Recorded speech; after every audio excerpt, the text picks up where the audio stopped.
It's KJH Family and Fun.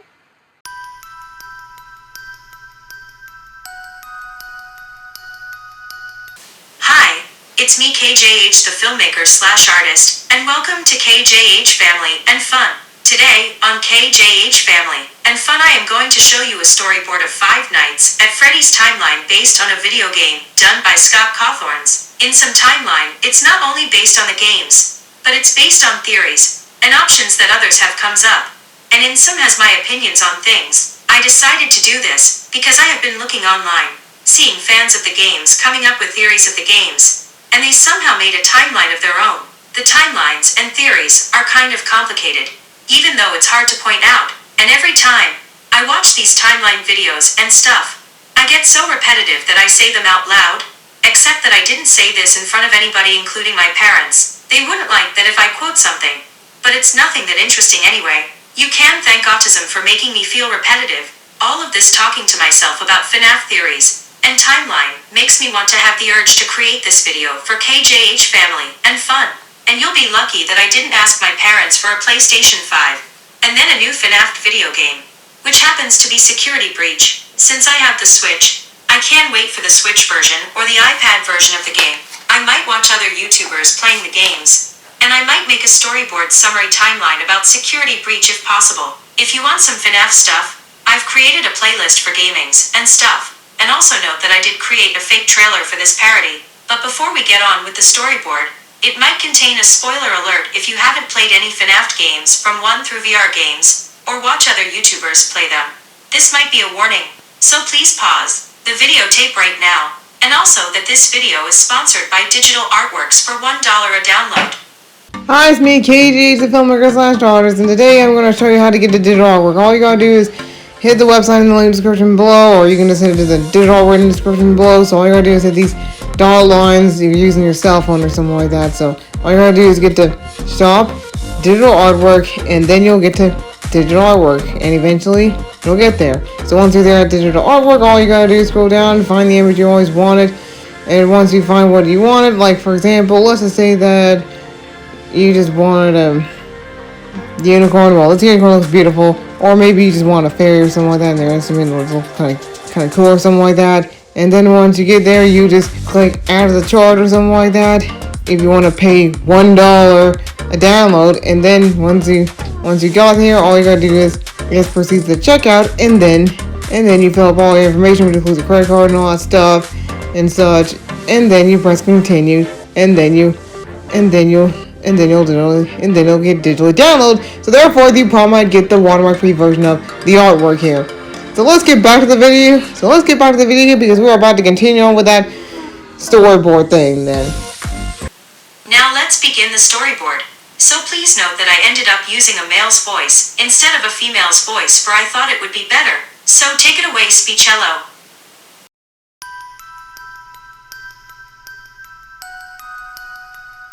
Fazbear Entertainment has been run by two guys named Henry Emily and William Afton.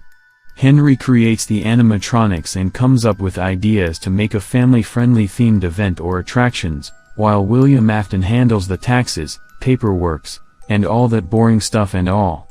And spoil alert, William Afton is the unknown serial killer known as the Purple Man, that I'll explain why this guy ended up being a serial killer for all that matter.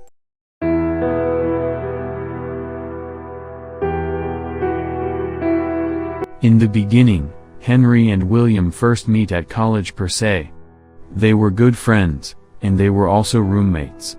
Henry goes to college to become a professional inventor, all because he wanted to create robots that are designed to entertain children and family member.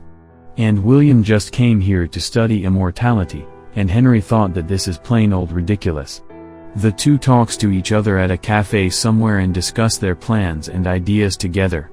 Henry started big at first, suggesting that he wanted to create an amusement park with robots like animals known as animatronics, but it's just too expensive, which happens to be an issue. William thought of another idea by shrinking it down to an animatronic-themed restaurant instead, so Henry agrees with what William said, so they start planning.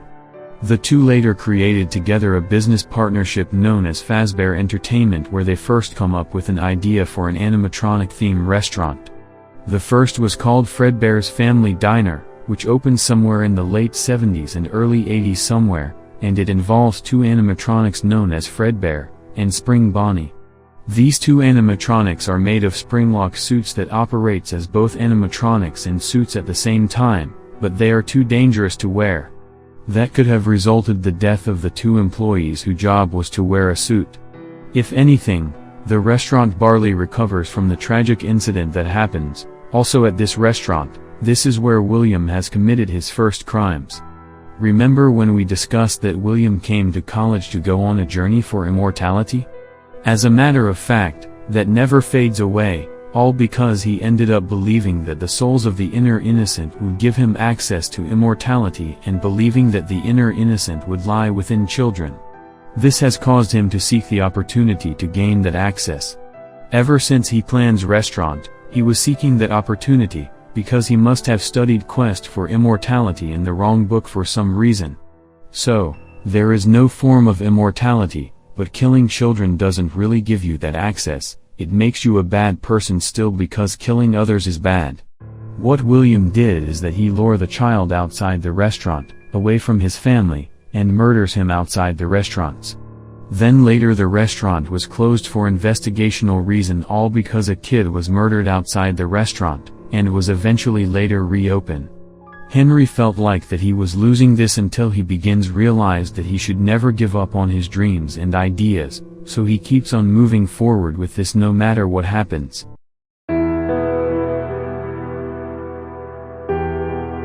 Henry and William are not just businessmen, but they are also family men as usual.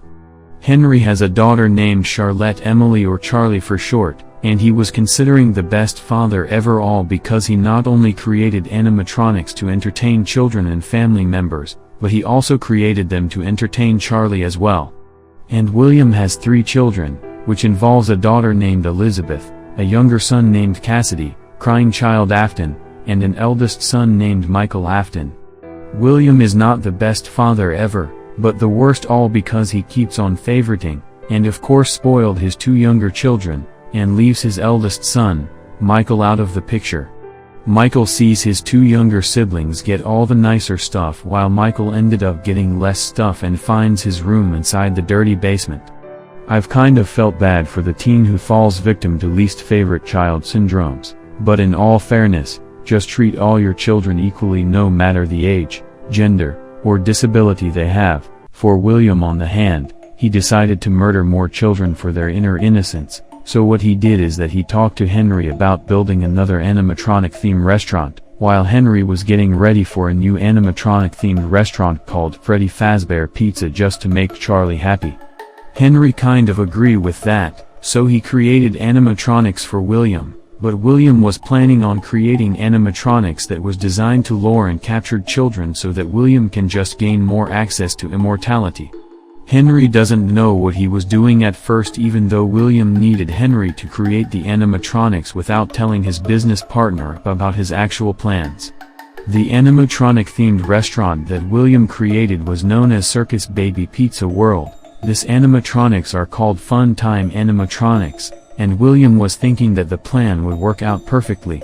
Upon the opening days, William brought 2 of his younger kids with him, but he advises them to not get near the animatronic. But Elizabeth felt desperate, all because she felt like that she wanted to get nearby.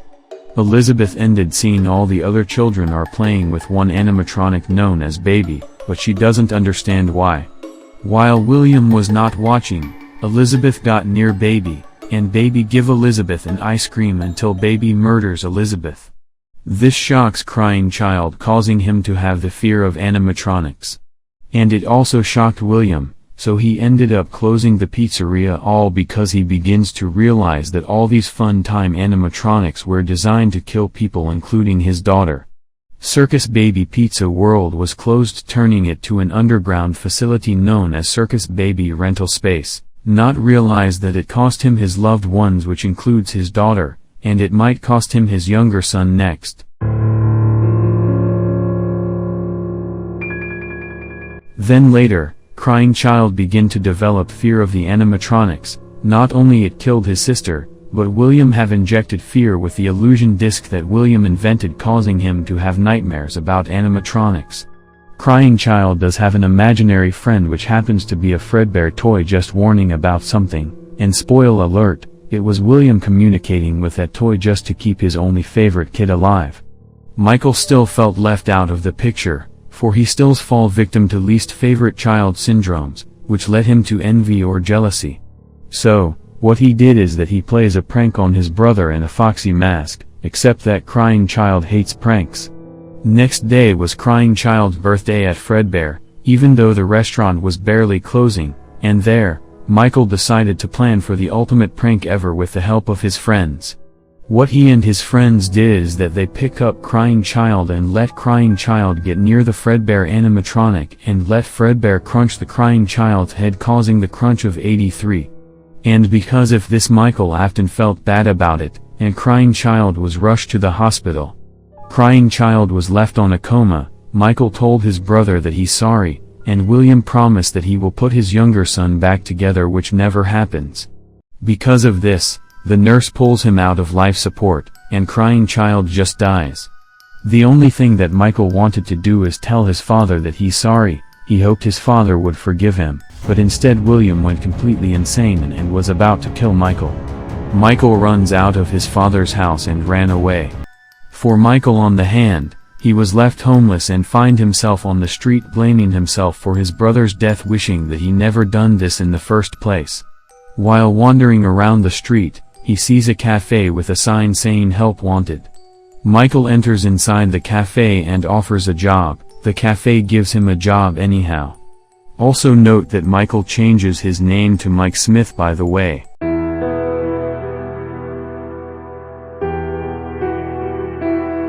Meanwhile, Henry has continued his business by opening Freddy Fazbear Pizza, where fantasy and fun comes to life.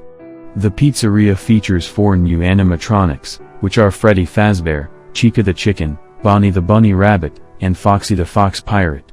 His restaurant has raised its popularities, and what becomes so popular in the first place was, well, children. Henry has brought all the joy and wonders to the children at the pizzeria, until all of this suddenly changed from bright to dark. What happened was that William Afton returns, still planning on murdering other people's children to gather more of their innocent souls. His plan was to make an animal suit that kind of resembled an Easter bunny like Spring Bonnie, and lures the kids inside the back of the room where no one can see. This is how he plans. He got inside the bunny suit, running and dancing around, and lures 5 kids in the back of the room, creating a 5 missing kids incident happen. What he did is that he murders the children inside the room, and he later stuffed their dead bodies inside the animatronic suits, for the 5th kid named Cassidy, even though Cassidy can be a unigender name, but it's a girl named Cassidy. To keep that in note, William stuffed her in a Fredbear suit. Then he later murders Charlie by lure her outside the restaurant, and William got away leaving her dead body behind. Henry does invent an animatronic made for Charlie, which happens to be the puppet that was designed to protect Charlie. Henry begins to realize that his daughter was not inside the restaurant, so he looks outside, and finds his daughter dead, and William in a bunny suit without realizing that it was his business partner in disguise.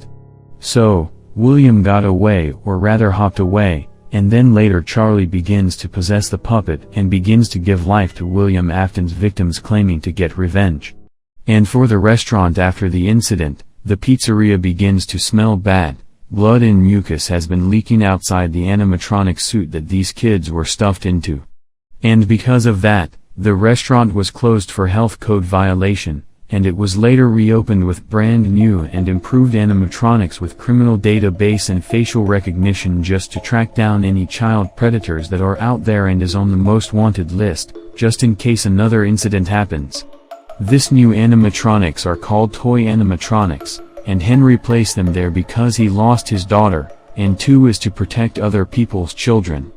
That didn't stop William, for he continues with his murderous spree into killing 5 more children, same way he did with the other 5 murders he did. What he did is that he has finally collected all the souls of the children known as remnant or collections of souls. Then he later injected the remnants inside of him, claiming that he has immortality. For the toy animatronics, they didn't seem to work very well, for they were good with kids, but when they encounter an adult, which are the parents or guardian figure, they tend to stare. It gets a whole lot of worse, all because they were the one who started the infamous bite of '87. What happens was that it was a child's birthday, and the security guard named Gerald, who must look over the animatronics and the children at the party, was bitten in the head by an animatronic. Gerald was rushed to the hospital, and doctors finds out that he was bitten through the frontal lobe. Gerald was in stable condition, was left as a kid trapped inside an adult's body, and has developed PTSD after the event. This caused the others to think it was the birthday kid who was bitten, so rumors were spread all over. Because of this, the restaurant was closed for another investigational reason, and it was later reopened with toy animatronics used for scraps for the old animatronics being put to place. Henry was trying his best to keep moving forward no matter what, but for some reason, people all over stayed away from this restaurant, fearing for the lives of their children and themselves as usual. They keep on fearing that something bad might happen if they bring their kids to the pizzeria. For the pizzeria, it would open for delivery service, and they would occasionally have a customer coming over. And the restaurant would hire a night guard to look after the restaurant.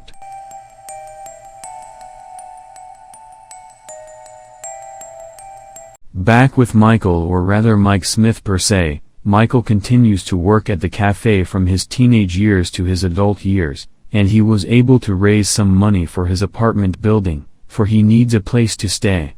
The next day, Michael met his downhills, all because the cafe was at the verge of bankruptcy, and his boss had sadly fired him. Michael went back to his apartment building and received a letter from his landlord that he owns more rent money.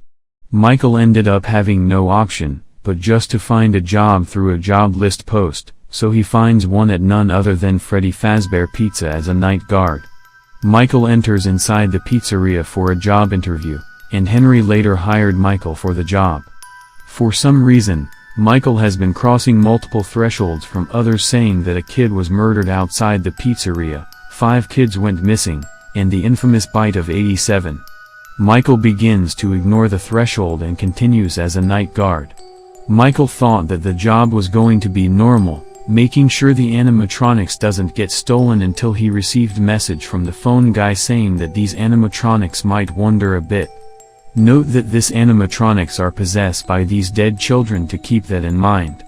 Michael felt completely shocked when he hears this, fearing that these animatronics might come out and kill him by stuffing him in an animatronic suit, and because of this, Michael ended up tormenting with the animatronics and begins to realize that the animatronics smells bad. Because of this, Henry fires Michael for all of this. Michael gets an eviction notice from his landlord, and he begins to live his life in the street again, feeling sad like he did the last time.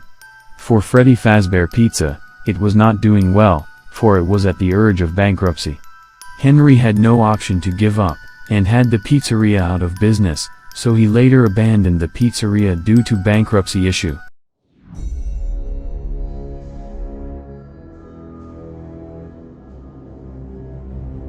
Meanwhile, on the street, Michael felt like he doesn't know what to do at first. He can't just go back to his father, for he knows that he might kill him for what he did to his brother. For Michael, he would rather be homeless, like he's letting it all go, but as a matter of fact, he enjoys living on the street because it makes him happy and all. Michael begins to chill on the street until his father William Afton shows up. Michael felt shocked thought that his father is going to kill him at first, until William told him to hold his horses. Michael calms down, and William tells him that he can come back home. Michael did, and William tells him that he can stay for a few nights unless he works at a new job at Circus baby rental space for 5 nights.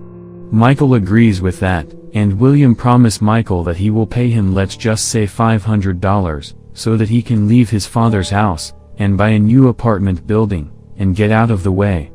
Later William left out of nowhere, and Michael enters the underground facility as a repair person.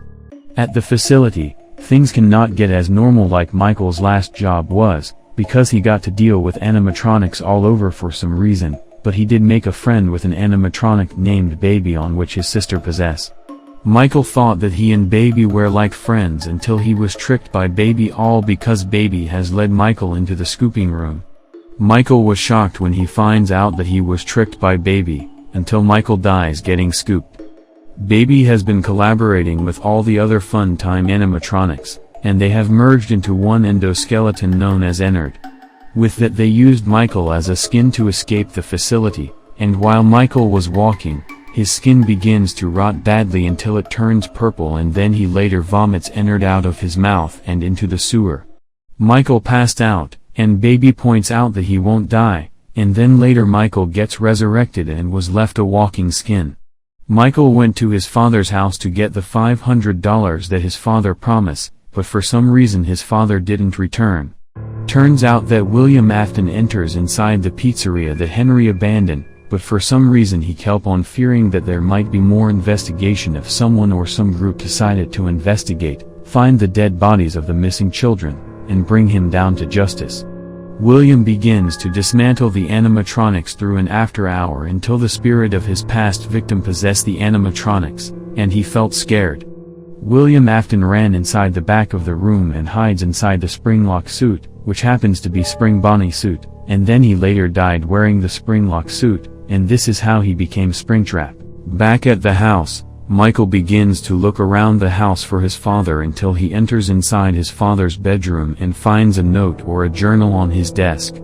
Michael begins to read the journal, finds out about his father's mischievous plans on how he murdered other people's children, and why he did this. Michael finds out that his father was going on quest for immortality this whole time, finds out that he has gathered remnants, and that he also finds out that his father didn't promise him $500, but instead he was going to let him die at the facility, but if he survives for 5 nights, he will kill him. Michael was shocked when he finds out, so he ran out of his father's house, and lives in the street again. At the street, he told himself that he will go out to find his father and kill his father and himself just to end the bad bloodline of serial killing.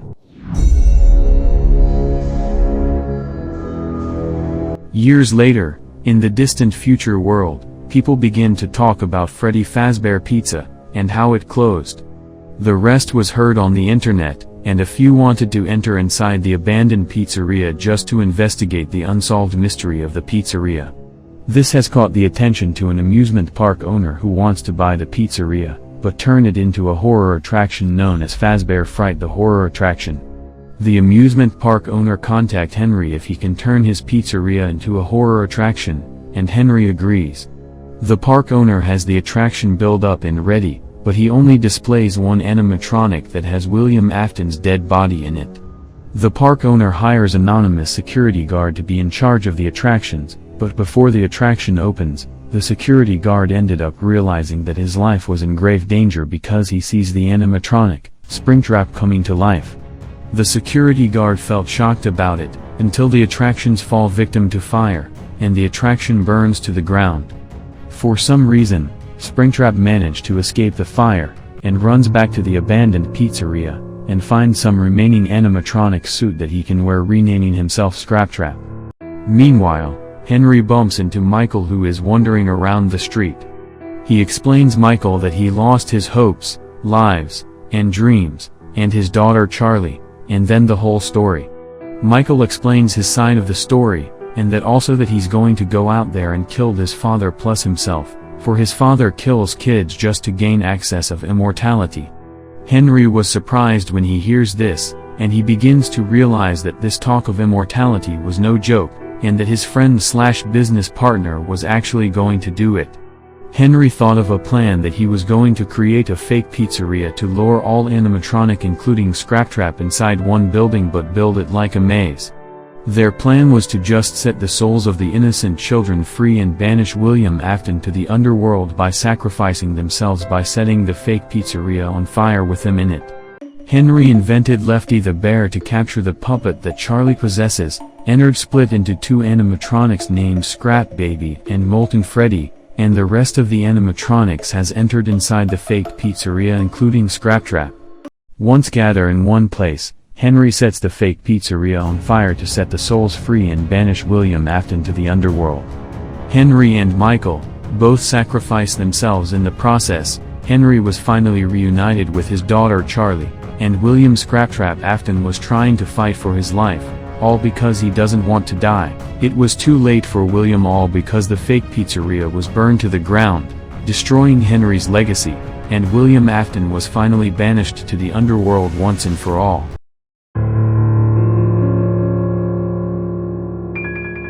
William Afton has found himself in the 7th layer of the underworld, which happens to be violence. There, William was forced to take a bath in blood of his past victim that he just murdered, feeling tortured about himself. Then one of his victims, which happens to be Cassidy that we talked about earlier from the 5 missing kids incident, wouldn't let it go, so she decided to get revenge by entering the underworld herself just to torture William for murdering her. Violence was guarded by Old Man Consequences, who advised Cassidy to let the demon rest his soul.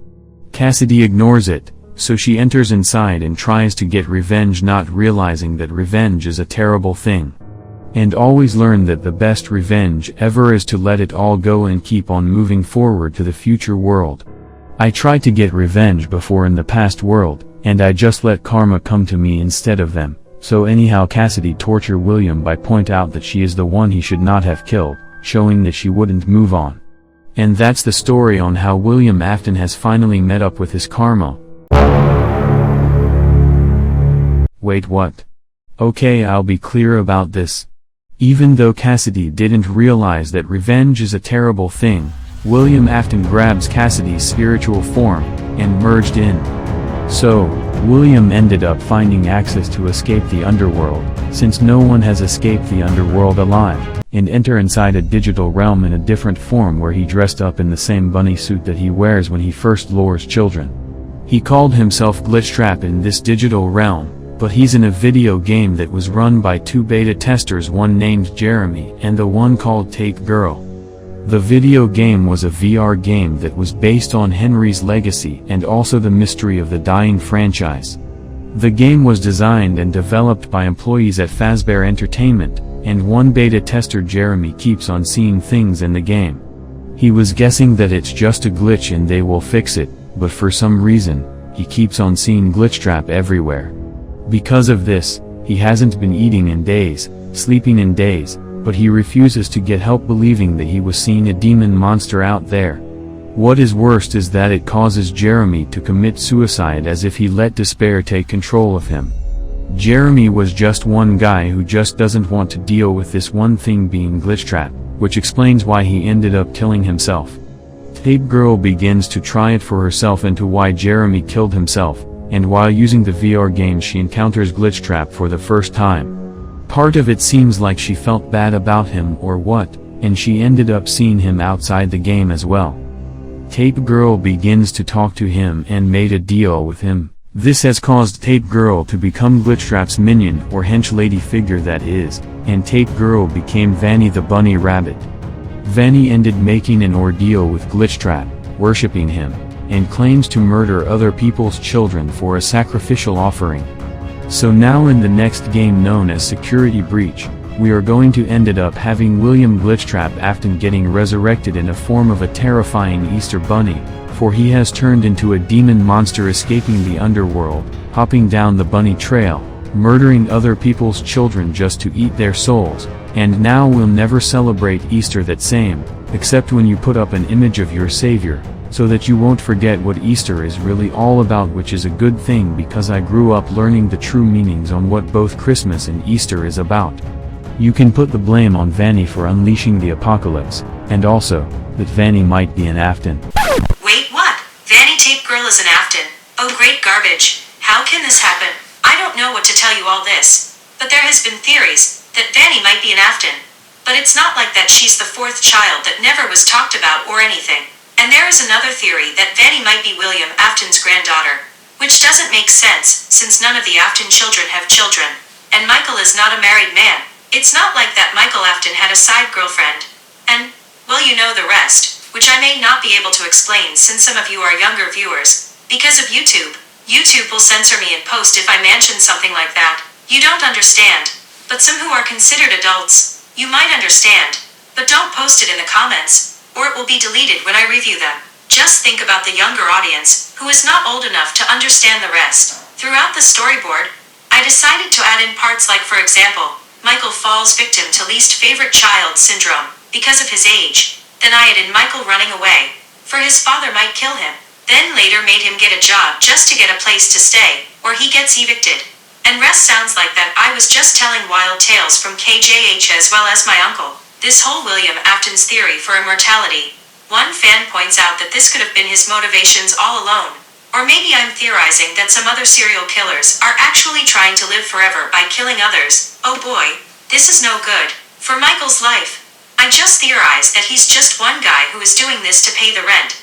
And it has nothing to do with getting a girlfriend/wife, or his daughter that hasn't been born yet. And it sounds like that this should belong in a romantic comedy. And for the record, I don't write romantic comedies, and I never want to watch romantic comedies either. I ended up hearing people turning their romantic comedy stories into a horror film in reality. And it is just bad. For the record, none of the Afton children have children since 2 of them died as kids, and Michael just want his own life. But he felt bad about what happens to his brother, and he just doesn't want to go back to his father, and that he's also a guy who just doesn't want to have a family either, so no side girlfriend figure anywhere. Everybody needs a place to stay for all that matter, so well for ending the bad bloodline of serial killers. Let's just say that Vanny is just a random nobody, and that William Glitchtrap Afton just randomly picked her to become his minion. It's not like that Vanny becomes an Afton, for Glitchtrap just became. You know what?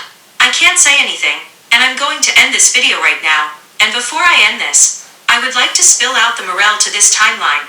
So the morale of the timeline is that children are not the only group that has their inner innocence. Teens can have it, and even adults can have it too. It lies on the inside, unlike what true beauty lies in, not the outside. The other morale is that you don't leave your kids at a restaurant and slash, or a pizzeria, for over 5 minutes, or this unknown child predator will go out and kidnap your kids in an animal suit. So just look after your children, and don't be leaving them behind, because family don't get left behind. And 2 is that they might be taken away. Just protect your kids, teens, and family members with your love at all times, for love is caring. And also treat all of your kids equally, and don't treat them separately, or they will view you as if you were an entirely different person. Be nice to your siblings, and stuff. If your parents favored one of your siblings, and leave you out of the picture, this is not okay. So just go to school, and have a word with a school counselor, and they will get you out of the worst families ever, and into the best. And also don't be the bad guy, or you'll end up in the underworld. And also note to beware of serial killers, especially the ones in an animal suit. And also don't get revenge. And if someone hurts you in the past world, you just let it all go, and move forward. So let karma come to the one who chose to hurt others for now. I guess that's all I have to say in order to present the storyboard timeline. For more information, you can go to my website at www.kjhartstudios.com, and you can go to videos and see the trailer version. To see the full version of the videos, you can go to the pink subscribe button on the top right, and you would pay for the $10 per month subscription. If you can't seem to afford this long-term subscription, the website has 2 short-term subscriptions that seem like a rental deal. To get there, you can go to the blue word that says subscriptions, and you will get there to pick which subscription you want, whether the 50 cents for 2 days or the $3.50 for 7 days. That's up to you for the choices you make if you want to watch the full version as well as the trailer version. If you can't afford any of these things, you can subscribe to this channel, including my other 2 channels, for free. And you can also try out the playlist for KJH Family and Fun for free too. So make sure you give this video a like if you like it, and give the artist and filmmaker a high five. So thanks for watching.